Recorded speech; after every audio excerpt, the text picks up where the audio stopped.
क्या चुनाव से पहले वसुंधरा करेंगी बीजेपी का खेल खराब? क्या राजस्थान में बीजेपी की नैया मझधार में फंसने वाली है?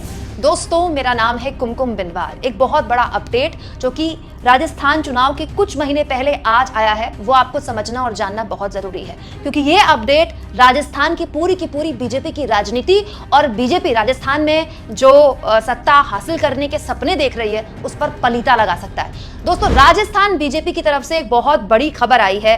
ये खबर ये है कि ऐसा लगता है कि बीजेपी ने अपनी सबसे बड़ी नेता और पूर्व मुख्यमंत्री वसुंधरा राजे से बिल्कुल किनारा करने का प्लान बना लिया है, क्योंकि भाजपा चुनाव समिति और मैनिफेस्टो कमेटी दोनों ही कमेटियों में वसुंधरा राजे को जगह नहीं मिली है। ये लिस्ट देख लीजिए दोस्तों, सबके नाम है लेकिन वसुंधरा का इस लिस्ट में नाम नहीं है। ये लिस्ट खुद बीजेपी ने जारी की है। आसान भाषा में अगर मैं आपको समझाऊं तो ना तो टिकट बंटवारे में वसुंधरा की चलने वाली है राजस्थान में, और ना ही घोषणा पत्र बनाने में। तो फिर वसुंधरा राजे करेंगी क्या?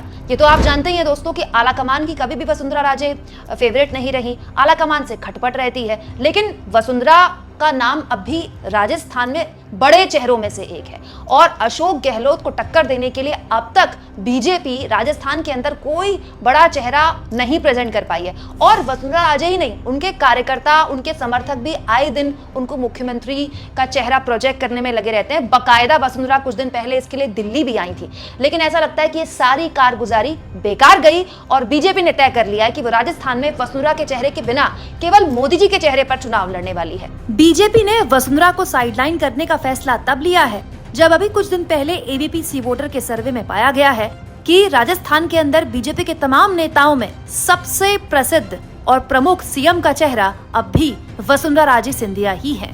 दोस्तों, जब भी राजस्थान में गुटबाजी की बात होती है, बात केवल गहलोत और पायलट की जाती है, लेकिन सच्चाई है कि राजस्थान में बीजेपी के अंदर भी उतनी ही गुटबाजी है जितनी कांग्रेस के अंदर है। मुश्किल है दोस्तों कि चुनाव समिति और घोषणा पत्र कमेटी में वसुंधरा को शामिल ना करके बीजेपी अपनी इस गुटबाजी को और हवा देगी।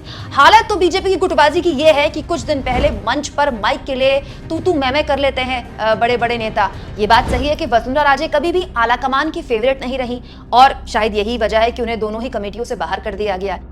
दोस्तों, वसुंधरा राजे कोई मुख्यमंत्री नहीं कि एक फोन करने से पूरी की पूरी कैबिनेट बीजेपी की इस्तीफा दे दे और पूरी की पूरी कैबिनेट बीजेपी बदल दे। वसुंधरा राजे से अगर बीजेपी ने किनारा किया है तो ये सीधा बीजेपी को बैकफायर करने वाला है, क्योंकि वसुंधरा उन नेताओं में से नहीं है कि जिनको आप साइडलाइन करेंगे तो वो घर बैठ जाएंगे। दोस्तों, ठीक ऐसी ही स्थिति बीजेपी ने कर्नाटक में भी फेस की थी। याद कीजिए, गुटबाजी इतनी चरम पर थी कि कर्नाटक चुनाव के वक्त भी खुद प्रधानमंत्री मोदी को बड़े नेताओं को फोन करके मनाना पड़ा था, उनसे बात करनी पड़ी थी, और अंत में कर्नाटक में भी स्थानीय नेतृत्व को साइडलाइन करके पीएम मोदी के चेहरे पर ही बीजेपी ने चुनाव लड़ा था। लेकिन बीजेपी की दोनों ही स्ट्रैटेजीज बेकार गई। तो क्या यही गलती बीजेपी राजस्थान में भी करने जा रही है?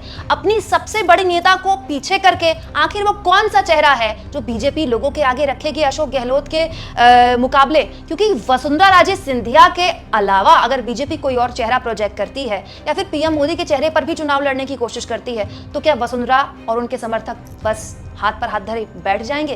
क्या पार्टी के अंदर अब गुटबाजी, सिर फुटौल और जबरदस्त तरीके से रसाकशी देखने को नहीं मिल सकती है? कहीं ऐसा ना हो कि बीजेपी को हराने के लिए कांग्रेस से ज्यादा खुद बीजेपी के ही कार्यकर्ता चुनाव में लग जाएं। आप वसुंधरा को बीजेपी का इस तरह से साइडलाइन करना क्या बीजेपी के लिए खतरनाक मानते हैं? कमेंट बॉक्स में जरूर लिखें, और जितना हो सके दोस्तों चैनल को शेयर करें, सब्सक्राइब करें, और थैंक्स और ज्वाइन के ऑप्शंस के जरिए अगर आप चाहें तो कुछ आर्थिक मदद भी मेरे चैनल की कर सकते हैं।